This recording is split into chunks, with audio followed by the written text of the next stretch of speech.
So, in this first part up here, he's talking about how he sees, Antheus and Sergestus and brave Cloanthus. Okay, those are his peeps that he thought were lost at sea. That he's mentioned one time before, with the exception of Cloanthus. Okay, so here is Aeneas's reaction. Okay, of course, what does any good leader do? He himself, at the same time, stood agape or was spellbound.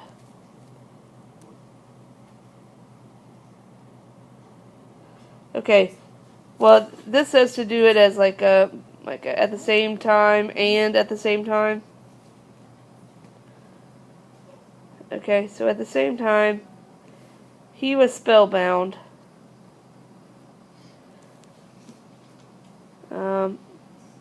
And at the same time, Achates, having been struck,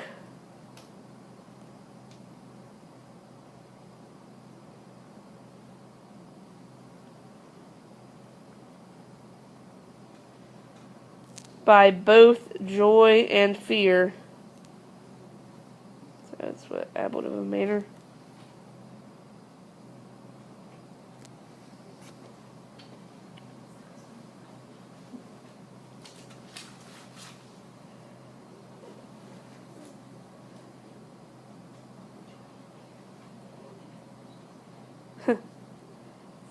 They were burning with passion. They were eagerly burning to join right hands.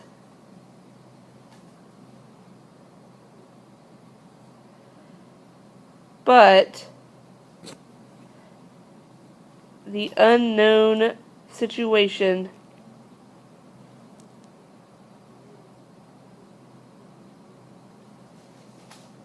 crowds their minds. What does that mean? Yeah, so what I just got from that was that Aeneas and Achates really want to hold hands, but they can't because of the situation. That's right. That's exactly right. I'm not sure they want to hold hands with each other. They want to hold hands with the other dudes that they saw. I thought we were about to get a really interesting love triangle. Dido, Aeneas, and Achates. Yeah, maybe it's a that's the fanfic of the Aeneid. Okay, so they disguise, and they are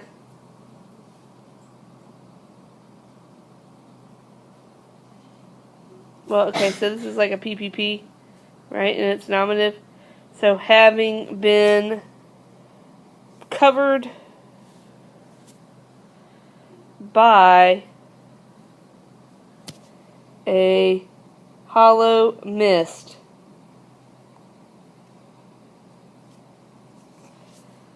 they speculantur.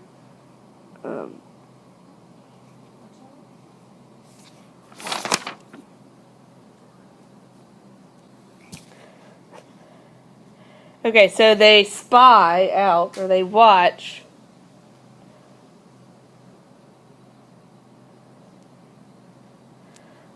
what the fortune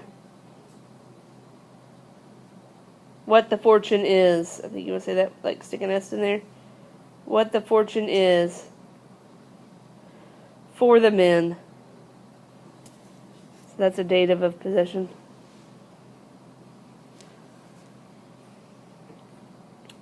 Okay, from what shore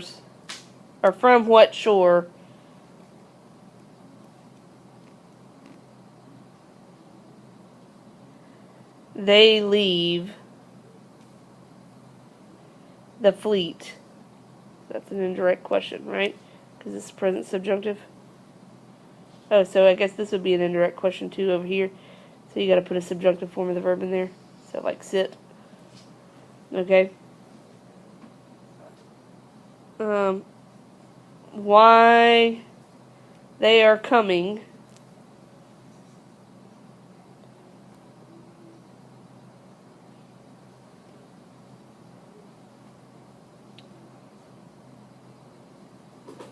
for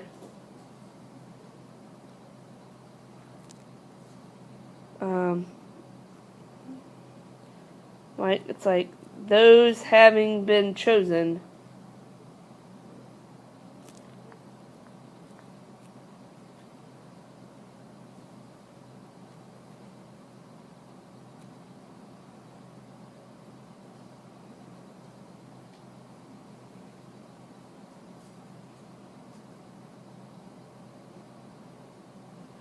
from all the ships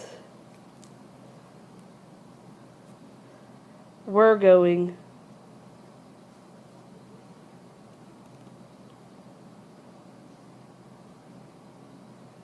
okay, asking for favor and were seeking the temple with a shout.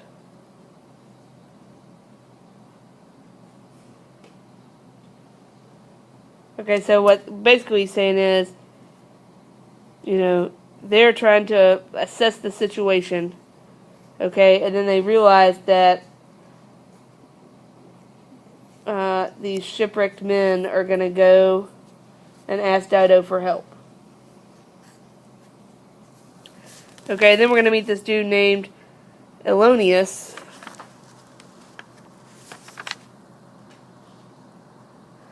Okay, so Elonius is going to ask Dido for help to repair their ships, either for their further voyages to Italy or for settling into Sicily. Okay, so it says to put a sunt with this verb. So after they entered,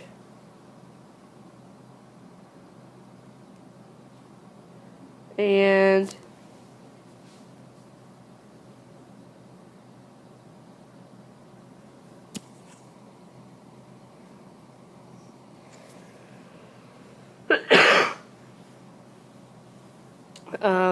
it's like, that word means supply, but let's see if we can come up with a different one. No. Let's say, like, the opportunity of speaking. So let's make this nominative. The opportunity of speaking, that's a gerund. Okay. Was given. And this is an adverb, face to face. Greatest Elonius began in this way with a peaceful heart.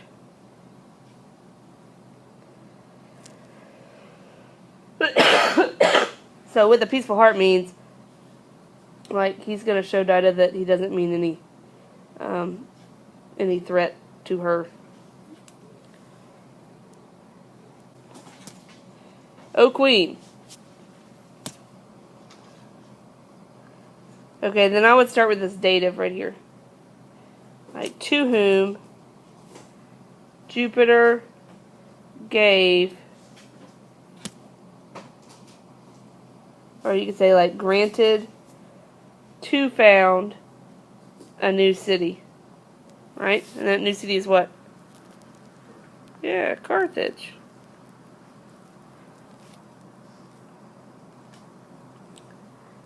Okay.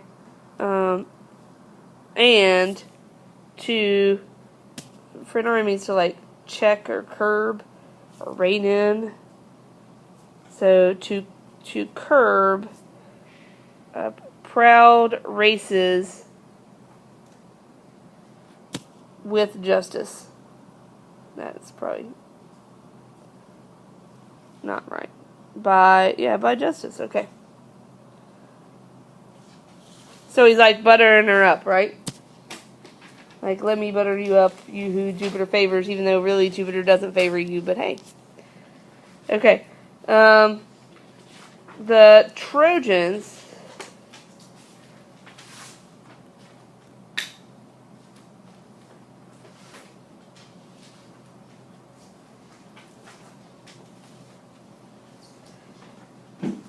Okay, then you got a PPP.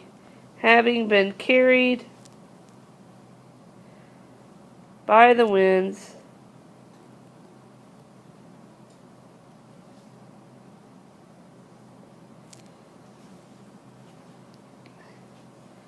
to all the seas,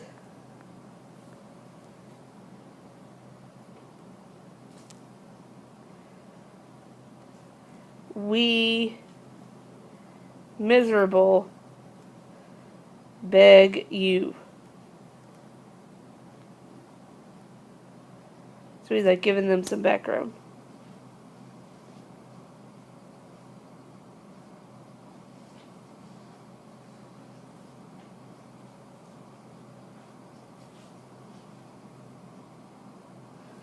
Said that Justitia, Aeneas accords Dido great respect, and here focuses on the justice of her rule that looks back to that first part where he described her, where Aeneas described her in that bee simile.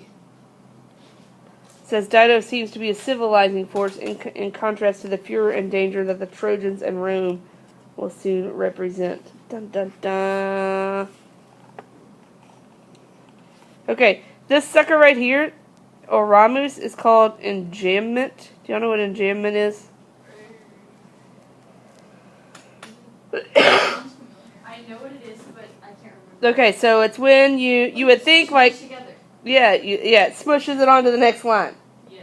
Okay, so you would think that this really goes with this sentence up here, right? But Virgil, Oh, to keep the he bumps it to the next line, to make it, to emphasize the fact that like we are really asking for your help. Okay, so then we got three imperatives, right? So 3 things he's asking her. So the first one is keep off the terrible fires from the ships.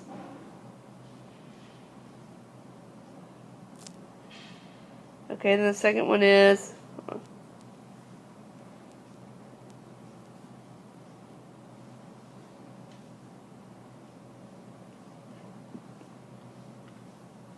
spare the pious race.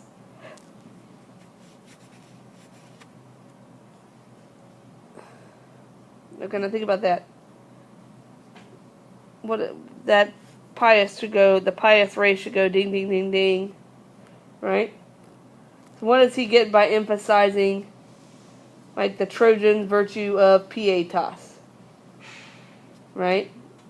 What do you think? Like we have a duty to do this. Okay? So you gotta spare us so that we can keep on, doing what we're destined to do.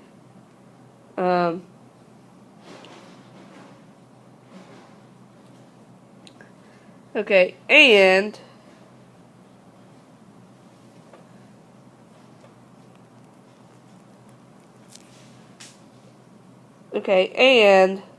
look more closely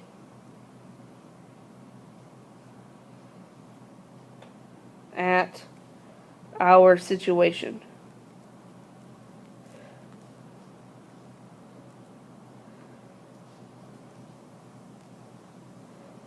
Okay, now they're going to tell us what the situation is. Right?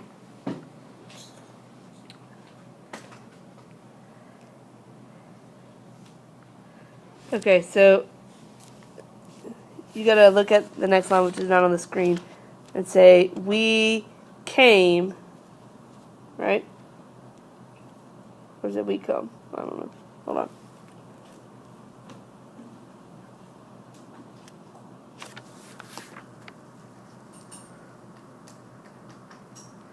We came, okay?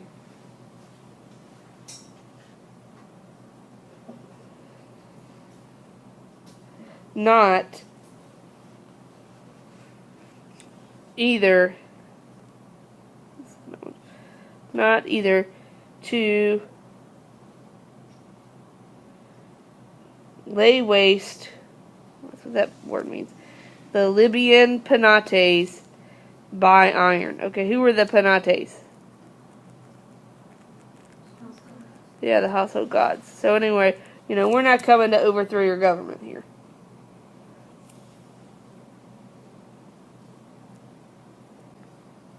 Or to turn the snatched booties, to carry away, I guess to carry away the snatched booties to the shore. So in other words, we're not raping your girls, we're not stealing your stuff, we're not overthrowing your governments, we come in peace.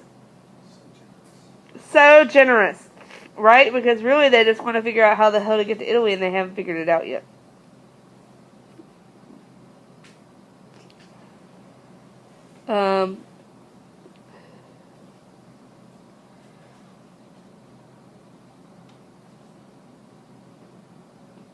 Okay, I'm looking. I think you gotta stick an est in this next part.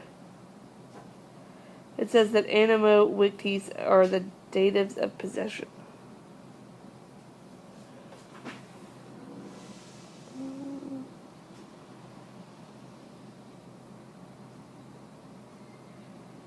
Okay, so it says weast, put an s here, est here.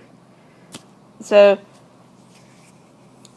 you say there is not such violence or such force in our mind, nor such pride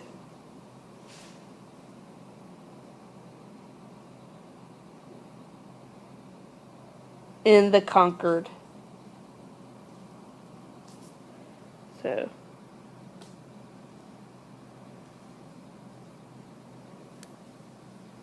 that's a dative. So I would say there is not such force for our mind, nor such proudness for the conquered. Let's make them dative. So what that's saying is the conquered means the Trojans lost, right? We know we're conquered. We're not going to go conquer you to make ourselves feel better.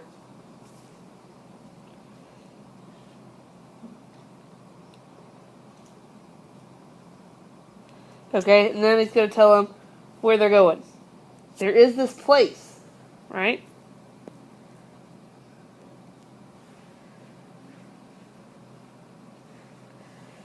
The Greeks call it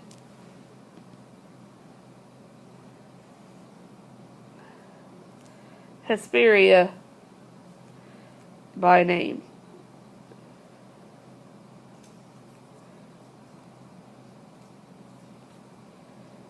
Right? An ancient land.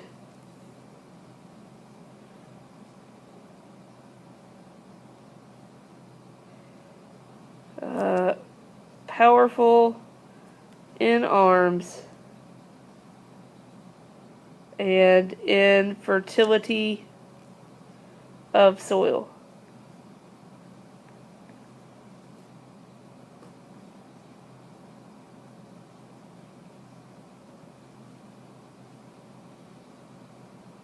It says Terra and Ubere are ablatives of respect. I don't agree with that. Let's see. It says ablatives. Oh.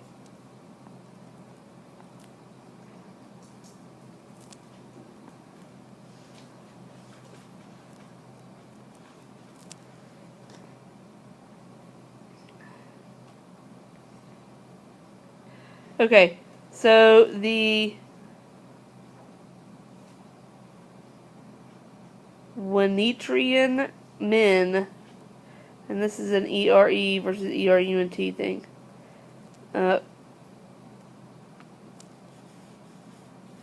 founded it, colonized it.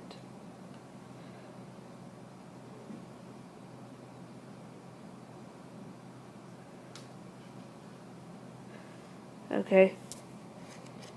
Which means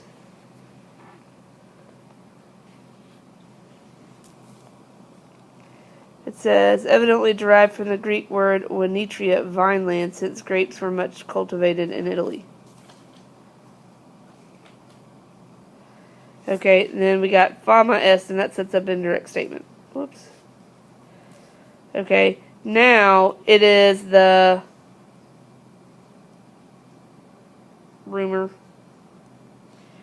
that the descendants have been said, or have been called, I guess, have been called Italy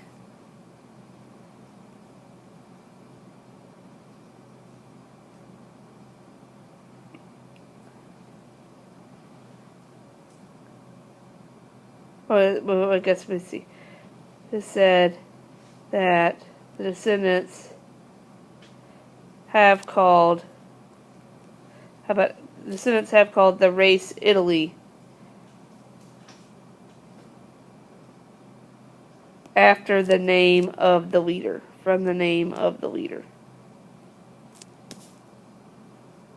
So it says, Italus is said to have been the king chief of the Venetrians.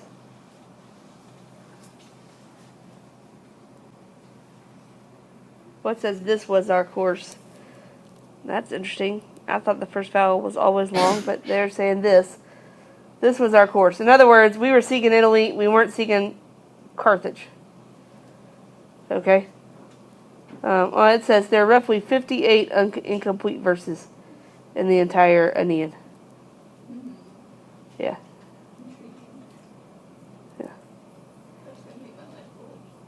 There you go. What if it is here and we just use some of the lines? What if they've already figured out by now and we do this on I don't know. I mean, you know. I don't know. Okay. So we got when suddenly, right? Stormy Orion. Rising. Whoops. That sounds like such a teenage thing, like Stormy Orion. angsty teen.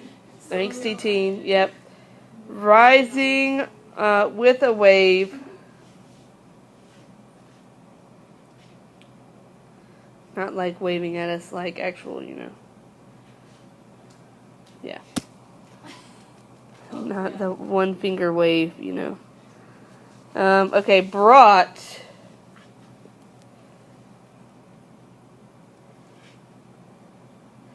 us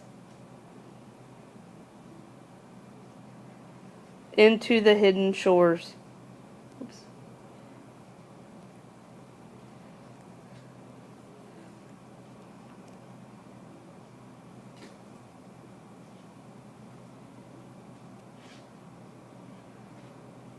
And scattered us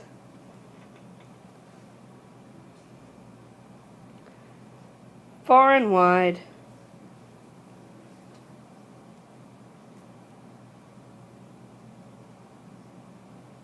that's far and wide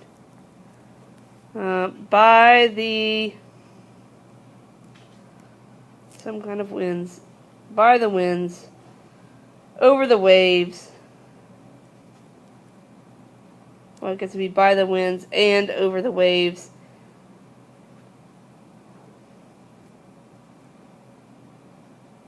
With the sea salt overcoming.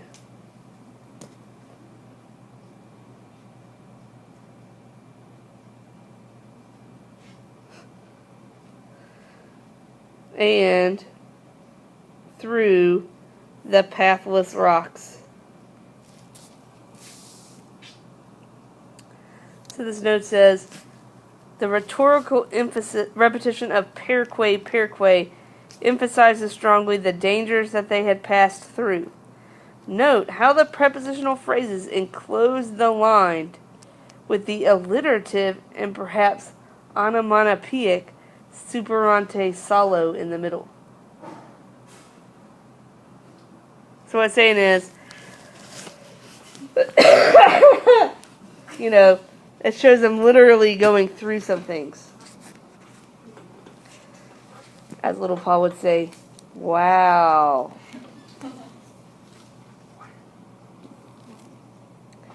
Okay, so we got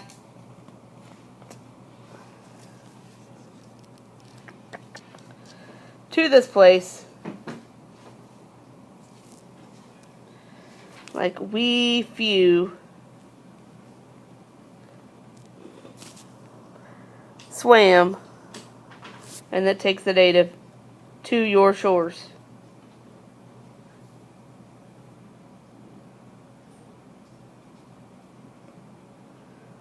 Okay. This next part is like, what sort of race? What's it? What is this race of men? I guess this would be nominative. What is this race of men? Or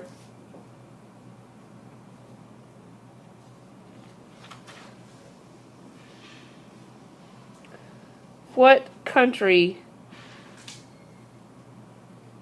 so savage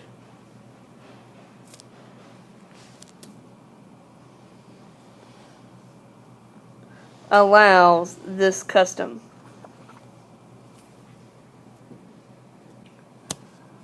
Okay,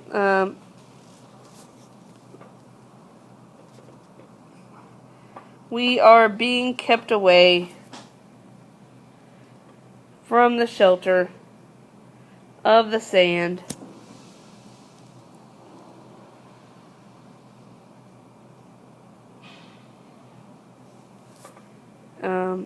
They provoke wars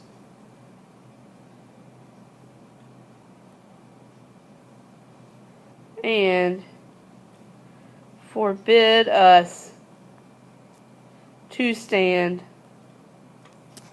on the edge of the land.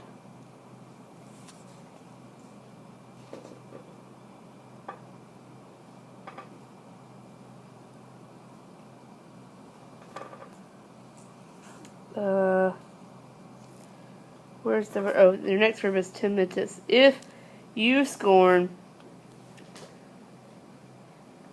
the human race and the mortal arms,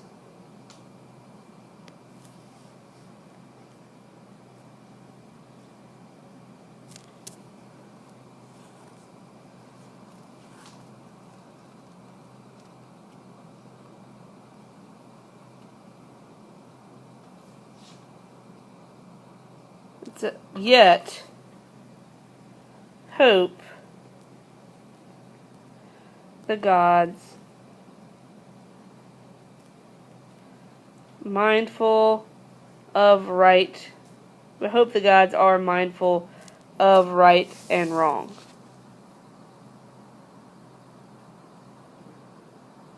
What does that mean? So didn't he like start out by saying like, "Oh, you're so great," and all, and like flattering her, and then kind of got to the end and was like, "Oh, but if you turn us away, it's gonna look really bad. So think really carefully." Yeah, that's what he's saying. Yes. I feel like that's... Okay, so the king was Aeneas for us.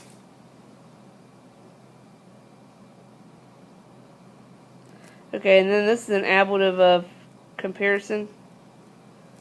So you're going to say than. Okay. Than whom no other was more just in duty. Well, no, neither more just in duty, nor greater in war and in arms. That's some high praise. That's some high praise.